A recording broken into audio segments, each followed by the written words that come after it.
this a shot. Shooting this on my phone, so we'll see how this turns out. But, hi, I'm Gracie. Some of you might know me as Making Useless Things on Tumblr and Instagram. And I had a blog for a little bit, but that's over.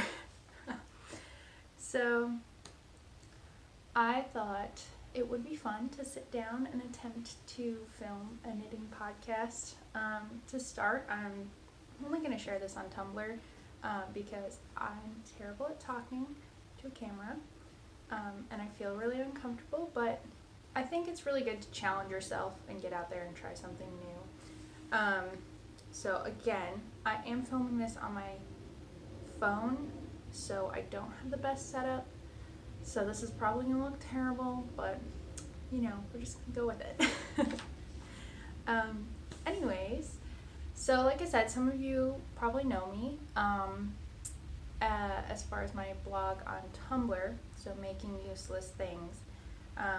I knit, I sew, and I make art. So I do a lot of different things, like collecting hobbies is essentially my hobby. I also enjoy baking and cooking. I mean, anything that you can use with your hands, I'm gonna like it. So the idea with this podcast is just to talk about what I'm making, what I finished, just your general knitting podcast, but I'll also be talking about things that I've sewn or artwork that I'm working on currently, and then other random projects that pop up. I also would like to use it as an opportunity to talk about things that I like. So books that I'm reading, or YouTubers that I'm enjoying. I really like YouTube. And so I'll share those like at the end of the podcast. So I guess we can just get into it. I did write down notes, so I'm going to try to follow those. I should probably share a little bit more about myself, I guess. I don't know how interested people are in me, but let's go. So I'm about 26 years old, and I currently live in Columbus, Ohio, so that's where I'm filming right now. I've been knitting for, I think I estimated like 13 years, because my mother taught me. She originally taught me how to crochet when I was like little, you know, a younger kid. I learned how to crochet and she taught me how to sew, but I was terrified of the sewing machine, so I would not use it. And I actually remember she wanted me to sew like a 3-tiered skirt, super easy gathered skirt, and I decided to sew it by hand because I hated the sewing machine so much. So that just goes to show when I'm determined, I'm gonna do it my way or the highway. So she got back into knitting. There was like this big upsurgence of knitting back in the 2000s, early 2000s. So she started knitting dishcloths, and I saw her doing it, and I was really struggling with crochet because I couldn't count my stitches, so I would always end up adding stitches. So I was trying to knit a scarf, and my scarf was looking like this. So I gave up on that, and knitting just really, I understood it. It spoke to me in a different way than crochet. I don't think crochet is terrible. I actually think crochet is really awesome, and the speed with which you can complete a project is absolutely amazing. But knitting really captured me because of the way that you could shape things, and then you could create a garment or an object that didn't have all these open gaps and holes. So it would be something a little bit more durable or more wearable over time. So I was fascinated by it and picked it up. My knit stitch was fabulous, and it took me a while to get the purl stitch, so I wasn't like an amazing prodigy at knitting. But it really latched onto me, and I was diving headfirst into it. I didn't bother to learn any techniques other than like knit and purl, and then garter stitch, obviously, because that's super easy. So I got my hands on all the yarn I could, and I just knit away. And then eventually I learned how, I just taught myself how to knit in the round, and then how to do decreases, slowly but surely I figured things out. And the thing that made it tough on me is that I decided I would learn left-handed. So I taught myself how to knit backwards. So that really complicated things when it came to reading patterns, or what I actually started with is this book. So this is A Treasury of Knitting Patterns by Barbara G. Walker. And if you're interested in designing anything yourself, get all of her books. These are incredible and they will teach you a lot. And they're very, very thorough as far as stitch dictionaries go. I think they're very, very good. But I would just pick out a stitch, and these aren't charted, they're just written out like a normal pattern, and that's how I started to learn different techniques, was through these books. So, but I remember I used to have to rewrite out the pattern backwards so that it would come out properly. I've since then figured out that's not really necessary. So that's a good thing. That's a little bit about my knitting journey, I guess. So I am where I am today. I knit mostly as a hobby. I used to try to do like Etsy and sell cowls and hats and different things like that, but I never found enjoyment out of that. There was a short time where I actually, I'm gonna have to dig them out. I actually used to make these little fox ears and attach them to like balaclava masks, so those like winter masks with two eye holes and a mouth hole. And that was really successful because it was inspired by a Wes Anderson movie called Fantastic Mr. Fox. So, but I hated making them, and I hated the fact that I was buying hats that were not ethically made because they needed to be cheap, because nobody would pay like more than $30 for one of these hats. So I really didn't like how I was making them. I wasn't passionate about it. So I was like, even though I was making a little bit of money, I was just like, no, I have no interest in doing something that's unethical. So I gave up on that. And that's why most of my hobbies stay hobbies, and I try to be creative in different outlets when it comes to monetary gain. But anything else that I wanted to share? I think I did want to say a little bit about my life. I am married, and I am mother to two beautiful cats. There is one right over here, but he's sleeping, so I'll let it be. And yeah, I know it's really annoying to be like, yeah, they're my kids, and I hate it when people say that about animals, because I'm like, yes, but I'm like, it's so true. Oh, it's like, it really bugs me, but they're my kids. I take care of them, I feed them, I clean up their poop. I'm their mother, you know. I yell at them when they get into trouble. So, as terrible as it is to admit, but I'm like, you love them and you take care of them. I brought them all the way over here from Japan, so obviously I'm a little obsessed with my cats. If you're really interested to know, their names are Ed and Ein. So Edgar and Einstein, and they are brothers from the same litter. And we got them on a complete whim. We went to the, whatever that place is called, where you adopt cats, and my husband saw them. We went there to just look at animals. My husband saw them and was like, we're getting these today, and we brought them home. So that's how that worked out. All right. On to knitting, I think. So, and at least projects. So projects that I have completed recently. As far as knitting goes, I haven't really done anything like, wow, that's so cool. I knit a couple baby hats, which was fun because I don't knit baby clothes at all. But two of my cousins are both having babies, or one just had one and the other one will be due soon. So I wanted to give them matching hats because they're both having boys, and I thought it would be cute. But those are already sent out. I don't have them with me anymore. I finished a cowl. It's already been on the blog. And then I'm wearing my mushroom leg warmers that I made. So these are just Knit with Wool of the Andes by Knit Picks. And I used, the book is actually right here. I love having my books right there. Alternates by Andrea Rangel? I don't know how she pronounces her last name. But this is also another amazing stitch dictionary that you should go get because all of the patterns are beautiful. She goes from modern to traditional, classical, and I think they're really wonderful color work patterns. But the mushroom color work pattern was in there. Super easy to follow. I memorized it really quickly, which I did not expect. So I was able to knit these leg warmers like in 2 evenings of sitting down. So that was really neat. I was using a size 8 needle with worsted yarn, so that does make sense. And then, so that was it for knitting finished objects. But sewing, I made a backpack. I know, I'm really proud of this.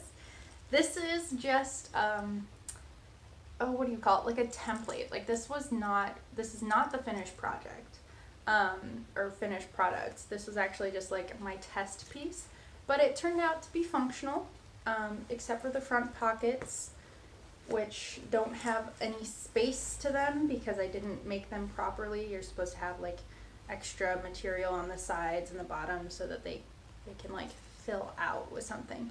And then my other big mistake was it was supposed to like fit my sketch pad, and so I could put all of my art supplies into this for like going out and doing art outside, but I made it too small because I don't know how to properly add seam allowance, I guess. So it doesn't fit, and I think I didn't have a big enough zipper, all that stuff, but it just folds over, it opens up. I mean, still completely functional, just not the function that I originally intended. It's got the same lining that is on here. And so I learned a lot doing this. I learned that my machine is dying, and I'm going to have to get a new one. So I sew with a Kenmore. Oh, I don't know what the model number is, but it's some like random Kenmore that they only made a couple of, and I found at a thrift store. So it's dying. It's dead. I took it in the other day, and the guy was like, yeah, just keep using it and get a new one. He's like, it's not worth trying to fix. So a little heartbroken because I love it. It's really beautiful. It's a hulking beast. So it really stands up. I mean, I sewed a fur coat on it and it was okay, and I only broke like 4 needles, so no big deal. But as far as finished objects, that's all that I have. So I'll talk about what I'm making now. And to start, we have the exciting one, which I keep in my bag. Everyone shows their bags and they always like say who made them. I make all of my own bags, and I'm very proud of that. So this was my sweater bag, and it used to be a lot stiffer, but over time the lining, like the bag stiffener, has just gotten really soft. But it's very moldable, and at least the bottom stays upright, so I can keep all of my yarn in there. Enough about that. On to the project. So I have my Sunset Highway sweater that I am working on. This is a pattern by Caitlin Hunter, also known as Boyland Knitworks. You can find her on Ravelry, Instagram, all that stuff. But this is an extremely popular pattern, and it is just color work, as you can see, and then it's just knit all the way to the bottom. It has, I added like the extra on the back, so you do some shaping to make the back a little bit longer, and then you've got some fun detail on the sleeves. And then I went ahead and cast off with this main purpley blue color, cast off my edges, and I did the same for this too, but so this is the hem. So this sweater has been a journey, and I'm super close to finishing it. I just have about 20 more ish rows to do, and then I'm casting off the sleeve and blocking it today. So that's thrilling because this has been a journey for over a year. So back in 2017 November is when I originally ordered this yarn to use. So this is Madeline Tosh BFL Light in various colorways. I cannot remember the names for the life of me.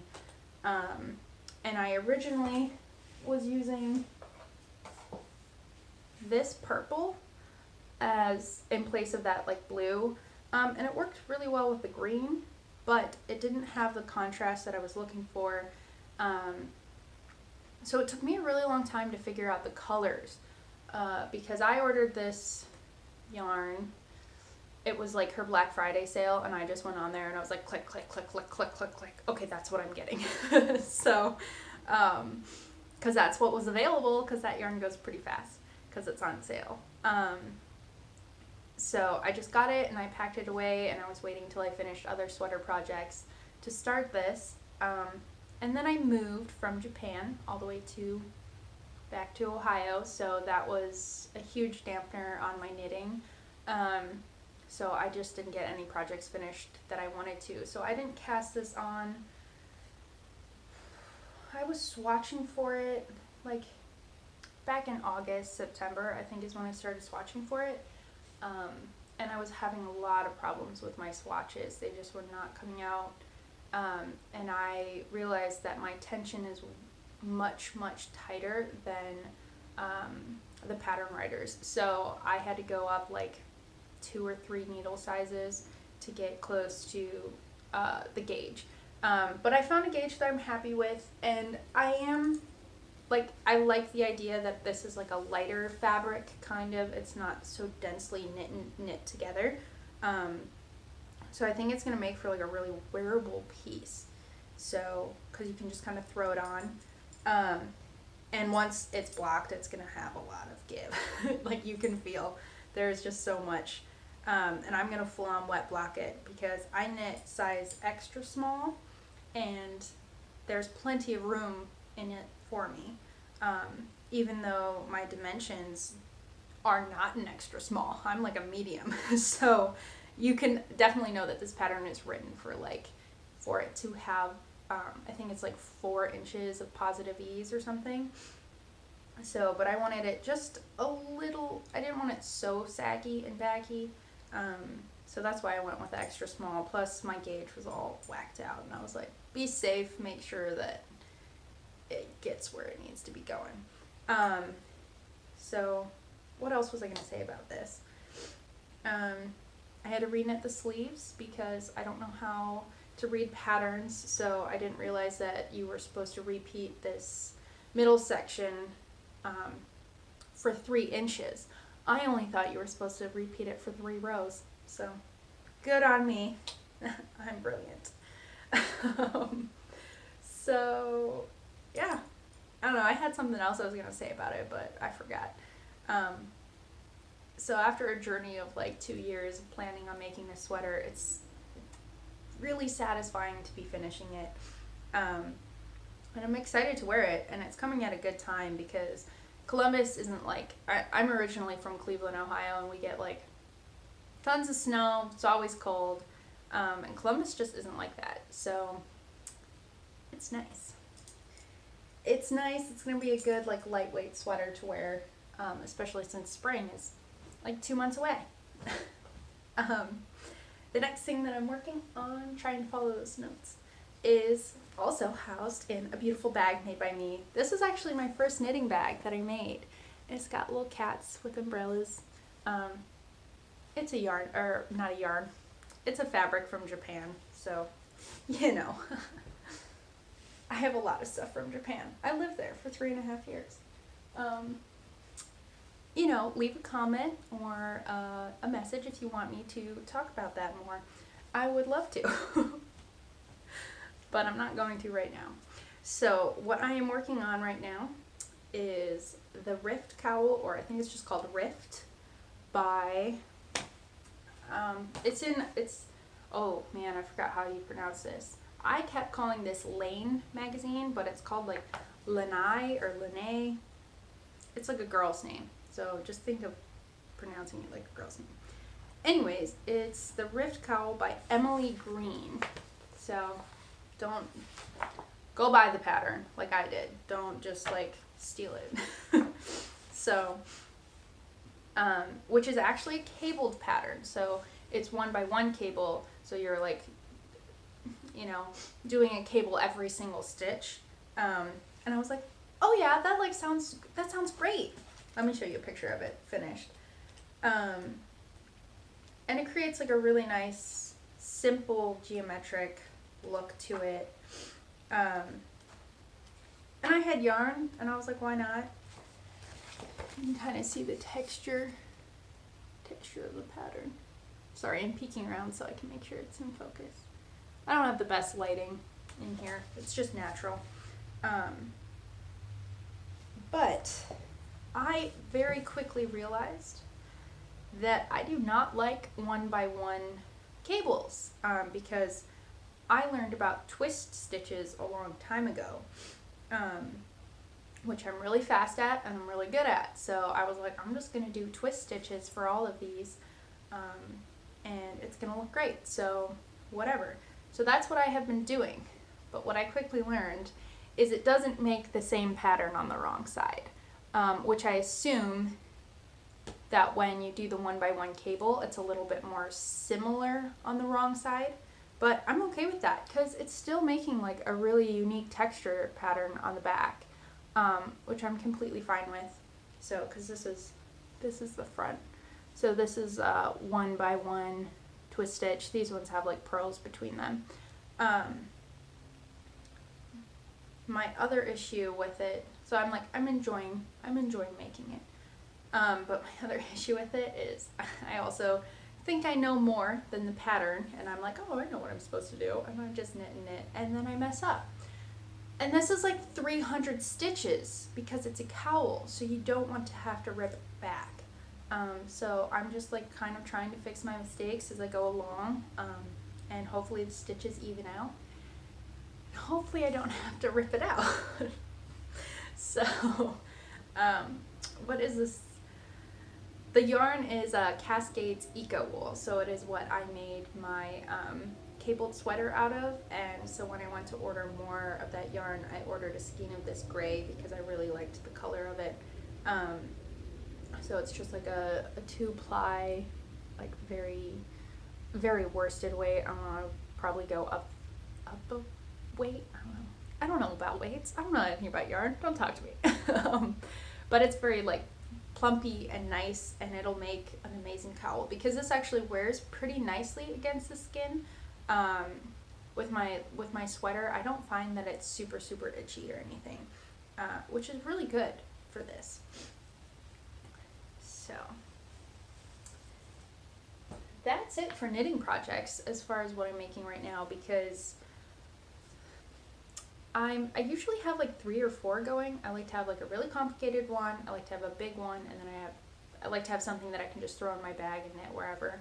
But since I finished those baby hats, I just haven't started something easier. I do have a couple that I hope to start soon. I want to start using this yarn, which, great, I forgot to grab the tag.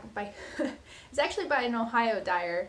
I'll put it in a description or something, but it's like a nice sparkly sock yarn, and it's really pretty. So I'm going to try to do like a lacy scarf with it, and I'm going to use, hey, stay in there, okay. I'm going to use this book, which I forget its American title, but it's something like Japanese knitting patterns or Japanese stitch patterns, but it's just a book of a bunch of different stitch patterns, and they're absolutely stunningly, excuse me, they're beautiful. They're really beautiful. I found this at a bookstore in Japan a long time ago, and I didn't buy it because I was like, well, it's in Japanese. How am I going to be able to read it? And then I realized that they're all charted, which makes it very easy. So I went ahead and bought it.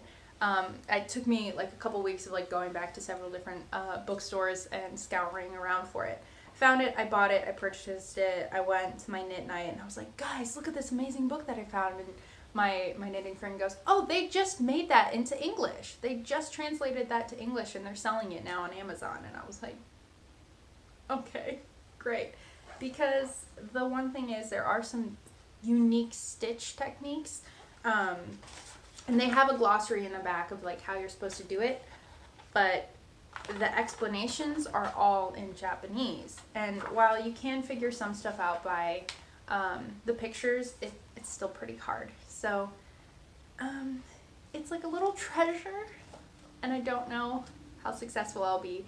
I was swatching using the pattern that I wanted to use for that yarn, and I figured it out, so I was very proud of myself, but it's like the easiest pattern I could find in this book. So we'll see how that goes. And then another knitting, like my next future knitting pattern, I really want to do the Night Shift Shawl by Andrea Mowry. I think that's what it's called. Or the new sweater that she made. So there's a couple projects that she just came out with that use Spin Cycle. Is it Spin Cycle yarns? I actually have one skein of it. It's that like fancy twisted yarn. It's hand dyed, hand spun. I think it's very unique. It's very beautiful. It's also really expensive. So I don't have the means to buy 3 skeins of that for just a shawl or even just a sweater. I wish I did. I'd love to support them. I think they make very beautiful yarns and they are doing something really unique. But like I said, this is like the one skein I ever bought and I was like dying when I paid for it because it was so expensive. But I also, that could have been the person I was purchasing it from. It was like a local yarn store. So I was like, it's my little treasure. I'll use it some other time. I have ideas for it, but you know. Anyways, I went to Michael's after listening to the Grocery Girls podcast because one of the ladies on that podcast is knitting the Night Shift cowl. And she was like, you know, because this whole conversation about using, like, just use whatever yarn is available to you. Like, forget about yarn snobbery. That's just so stupid. They mentioned that Michael's was selling, like, yarn that was kind of similar. It was twisted and it has color variations, and it's like 2-ply with 2 colors kind of twisted together. So I was like, I'm gonna go there and I'm gonna buy that, and because I also kind of work at Michael's, so I get a discount. But I don't want you guys to know that. So I went and got some. So I got this, and this, and this one. Because I think you're supposed to use like 6 colors, but they didn't really have 6 colors that went together. Plus, this is a lot of yarn, and this was like $10 for all of this. So talk about my budget. This is my budget here. But I think it's really cool. I lost the tags. I put the tags somewhere, and now, so I don't know which what brand this is. Sorry, I'll add that somewhere. But I really like these colors. I'm feeling the white. We'll see how it goes. Maybe I'll go back and I'll get like a gray, because again, it's cheap. You can buy it. And I was like, now I might be able to make the sweater and the cowl or the shawl, whatever it is. So that's on my plan. And I'm excited to see how it knits up. I haven't used like acrylic yarn for a long time. But this is really soft. So I was like, it's going to be really comfortable for a sweater. And then to have it just be washable, I can just chuck it in my washer and it's going to wash. Like, that's super exciting. So I'm excited to give this a shot. And I like the idea that I can have like a lot of yarn for a project and not feel overwhelmed by the fact of how much money I paid for it. Like, obviously, I buy nice stuff when it's on sale. So, and if I am buying like higher end yarns and stuff, I'm usually just buying one skein, you know, because it's roughly $25 for like a skein of nice hand dyed yarn, which I like to spend my money on because I know I'm supporting somebody, someone's small business. I'm supporting my local yarn store if I'm shopping from there. but I don't have the budget to go and blow, $120 on that for every single project. And my stash, which is very small, it's literally just this, and then a little bit over here, just a small amount. This was a Thanksgiving sale from Madeline Tosh, because I do that every single year, and that's like where I get the bulk of my nicer hand-dyed yarns. Because I always have like extra discounts, and you can get like 50 to 60% off, and it's really nice. So I usually just don't have a lot of super nice yarn to make a really big project. I mean, even those, I might be able, it's technically sweater quantity, but for some of the sweaters I want to make, it's probably not going to make it. So I love Knit Picks is where I usually try to get my stuff, or I like Cascade yarns, but recently I've heard that they're like, I don't know, I have to research, they're apparently not very ethical, so I'm gonna have to look into that. So that is a hard thing, is like, okay, this is cheap, how is it made? Is it just cheap because it's a cheaper material? I don't know. Those are all questions that are wonderful and good, and we should all ask ourselves sometimes. But also, we want to enjoy ourselves, and that's what's difficult is answering those questions. Like, I don't have the money to really support these people, but that's another conversation. We can always get into that again. Let me know how you're liking this. I'm actually relaxed. I'm actually having a good time. So that's good, I guess. Okay. Let's talk about sewing. My current sewing project is an apron. I watched Amy Beth, who is the Fat Squirrel Knits. I love her podcast, and if you don't watch it, do yourself a favor and go watch them. They are just homey and wonderful, and she's just got the biggest heart, and I think she has a lot of wisdom to offer, like not just knitting wise, but also just general life advice. She's good. She's a good one. She's a good egg. Sorry, I don't mean to shout at you. Anyways, back to sewing. I'm working on an apron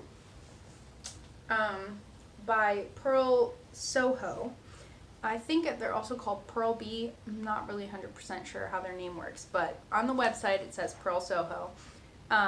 So it's their cross-back apron. And I, again, am just using some quilting cotton fabric. This is by Moda. I don't know what the pattern is. I already cut it, so I don't know what the little strip says. This is just a Japanese fabric because Moda is made by Japan, and there was a supplier nearby me who was always like selling like 2 yards, little packages of 2 yards. I don't have a packet anymore, and they were just like in these little plastic sleeves, and he'd just have them piled up, and you'd go in there and you'd find a pattern you'd like and you'd take it. But it was all quilting cotton, with the exception maybe a couple like canvasy linens, like they were like thick linens, and then jelly rolls and stuff like that. But these have pockets, and I'm gonna finish this up today, so I'm excited about that. But back to Amy Beth's, I brought up the Fat Squirrel Knits because she did a little mini podcast on sewing a couple like pinafores and aprons. They looked so good. I mean, they looked so good on her, and I was like, I'm making these. I was like, I want to wear pinafores and aprons. Plus, the ones that she made, they kind of double as a dress because they like wrap all the way around, and you can tie them and do different stuff. And I think she did one of them like out of wool, and I got really excited. So I'm also kind of revamping my wardrobe. I really want to be making a lot more of my clothes, and I find that I want comfort. I want comfort in my clothing. So I like this movement of like less fitted close wearing clothes, but you can like make these very flowy layered outfits. And if you do have close layers, it's like your leggings or your like shirt, so that you have something close to keep you warm, but then overall you're covering your body. Because I'm not one who's like, hey, look at me when I go out in public. I'd love to be, but I don't have that kind of confidence. Again, another conversation for another time. So I like the idea of having all this comfort. So I'm looking into stuff like that and just making my own skirts and dresses. I have a list of things that I want to do. So it's good. I have always been terrified of making my own clothes or making garments in general. Bags, no problem. This doesn't scare me, and this is pretty complicated and intense, but I think because it's small scale, it's good. Okay, I'm back. We had a little bit of a break because my husband came home and he uses this room as well, so I didn't want to get in his way. Plus, he's gonna mock me because it's gonna be really embarrassing, like doing a podcast. So back to what I was talking about, which was, I think, my backpack, and I should have watched the video a little bit, but I'm still getting used to like seeing myself. I was talking about my backpack and how I find making bags a lot easier because you don't have all this shaping to do with the clothing, and plus it's a little bit more intimidating. You're using a lot more materials, and if you mess up, you mess up, especially when cutting. So I'm trying to embrace that a little bit more in my sewing, and just a little bit.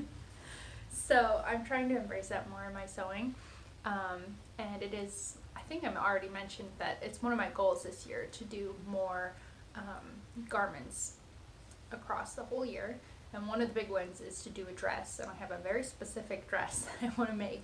So, but luckily I have a really good friend here who is actually a fashion designer, or she went to school for fashion design, so I can, go talk to her whenever I want and be like, look, come here, you're gonna help me. So, alright, there were just a couple more things that I had written down to really talk about.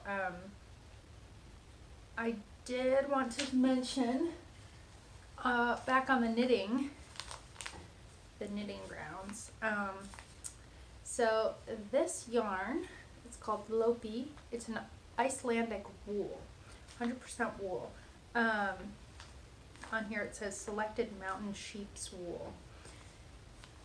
This has been talked about a lot on different knitting podcasts, on Instagram. A lot of people have been using, I think it's called Let Lopi, or the thinner kind. And it's just single ply wool.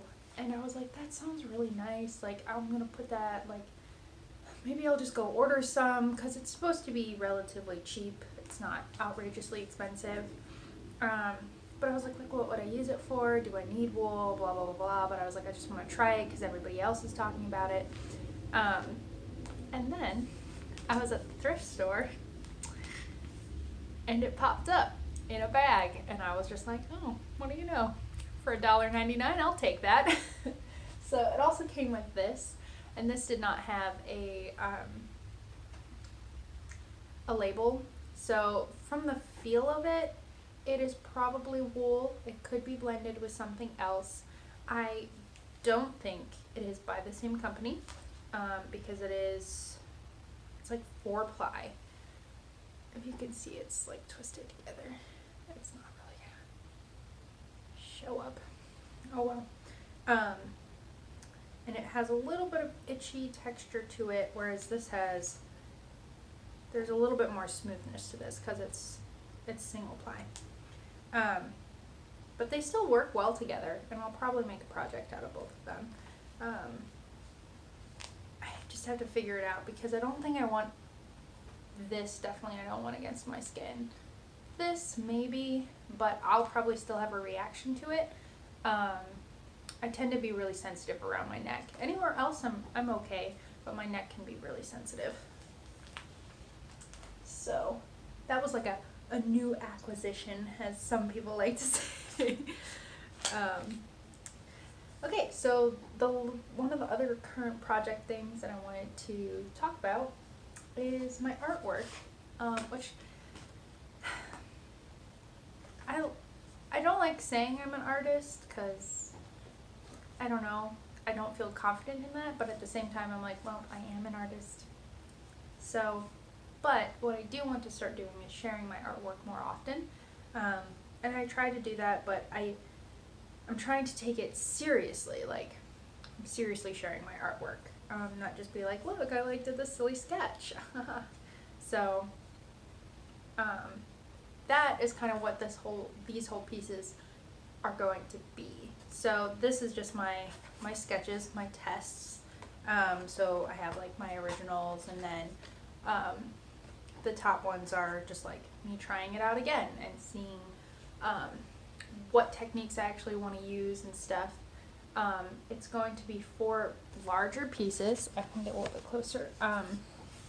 So you can see I have different notes on things written down. Like I hated the colors of how this one, and it was different, so I tried to do something a little bit more.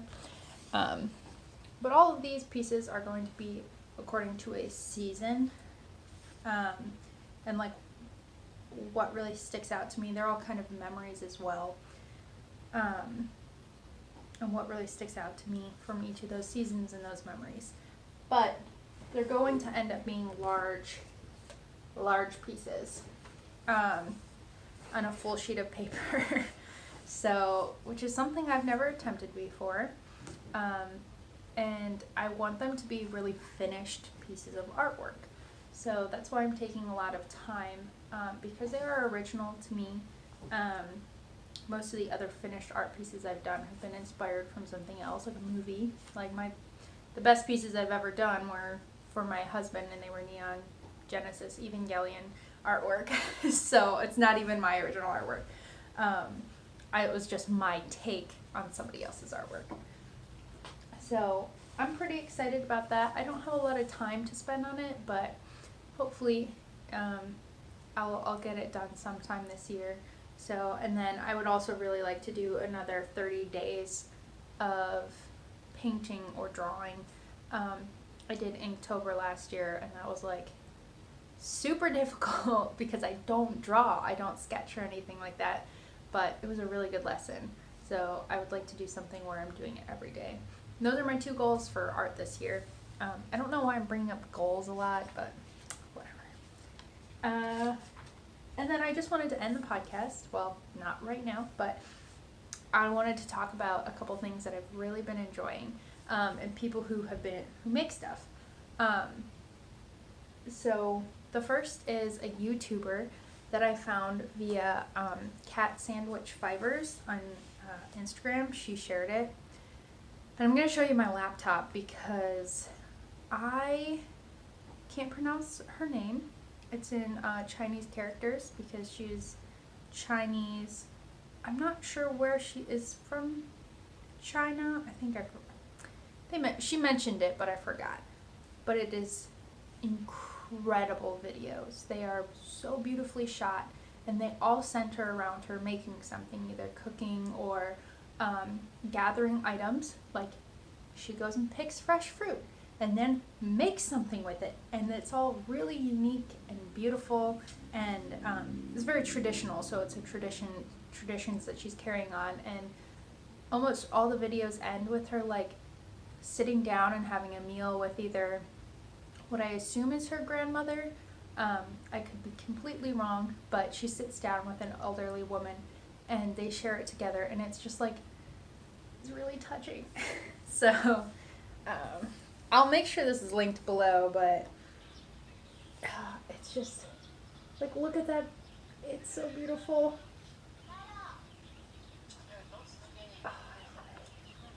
It's like, it's mini movies.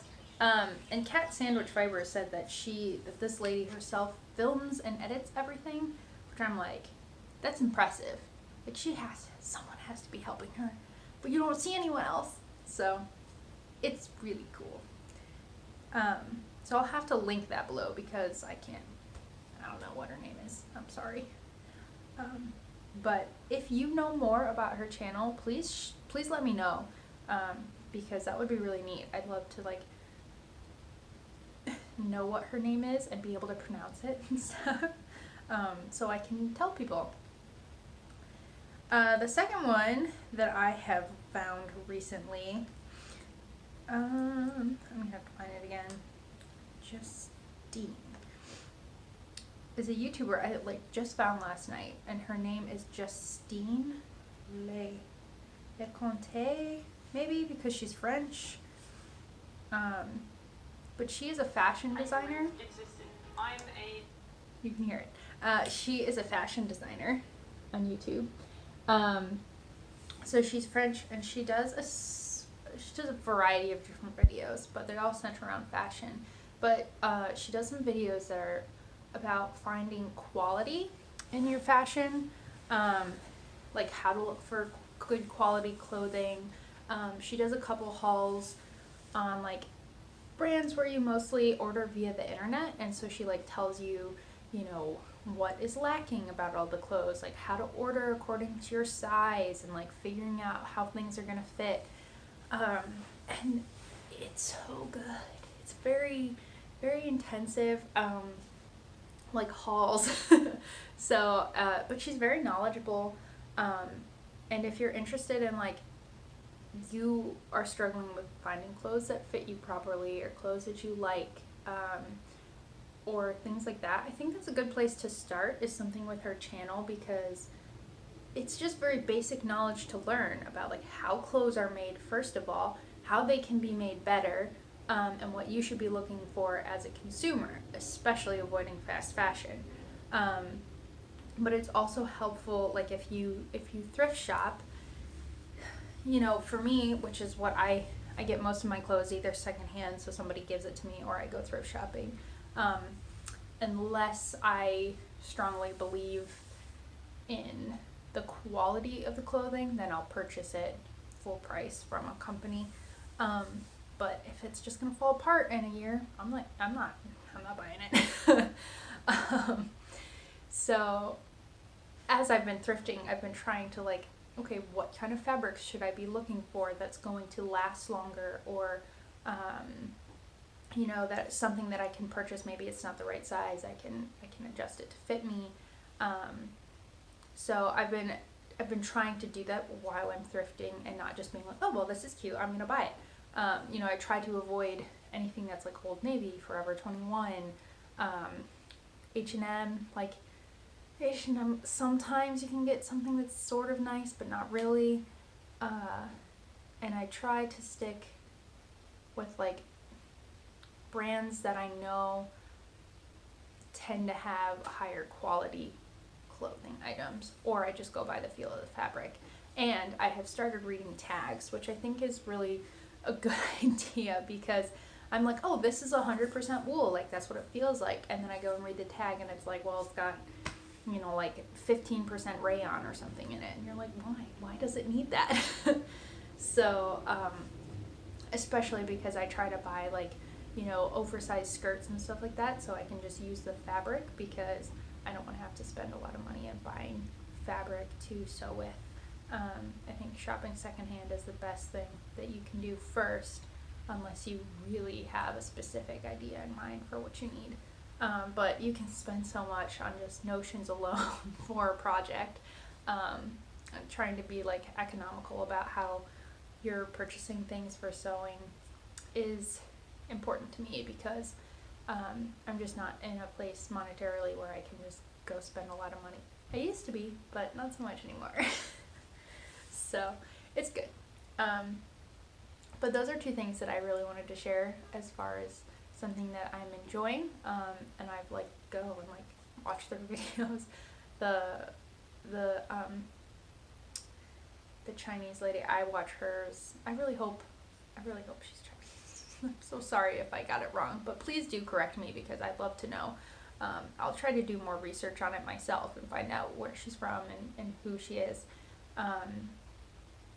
But her videos, like, I can watch them over and over again. I don't know, they're just something right now that I need in my life. But I think I'm going to leave it there. I'm going to attempt to edit these videos together. This was just sort of a test to see if I could sit down and talk in front of a camera. And then I think I'll just develop my style and my aesthetic as I go along, because I'd love to do a little bit more vlog type videos, especially like showing you how I'm sewing something or how I'm working on something, or showing you like art process videos, like me making my artwork. But I don't really have a great camera, I just mostly have my phone. So we'll see. I've been wanting to make videos for a long time. I've always just been terrified of it, because I'm like, why? Like, why would I make a video? Like, I have no interest in making money from videos at all. And I have no interest in like promoting my business, because I don't have a business. So this video is purely because it was a lot of fun to make. Surprisingly, I was scared, but it was fun. So I guess just thank you if you took the time to watch all of this, because it's probably way too long for our first podcast, and you're probably like, oh my god, shut up. But thank you. I appreciate your interest. And if there's enough, or if I'm just like, man, I really enjoyed doing that, that was fun, there will probably be another one. And like I said, right now these will just be posted like via Vimeo and then onto Tumblr. And if I'm feeling confident, maybe I'll start adding them onto YouTube. But I think right now they're just going to be like, just the people who really want to watch can find them. Other than that, I think it's just, I don't know. I'm not 100% comfortable with everyone knowing I'm doing this yet.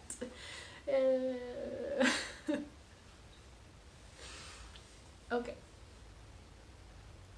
So I shared everything on my list. That was good. Also, in the break, I cast off my sweater. I finished it, so it's getting blocked. Like, that means, well, it probably won't dry because it's too cold, but if it dries by tomorrow, that means I can wear it tomorrow or on Sunday, which is super exciting.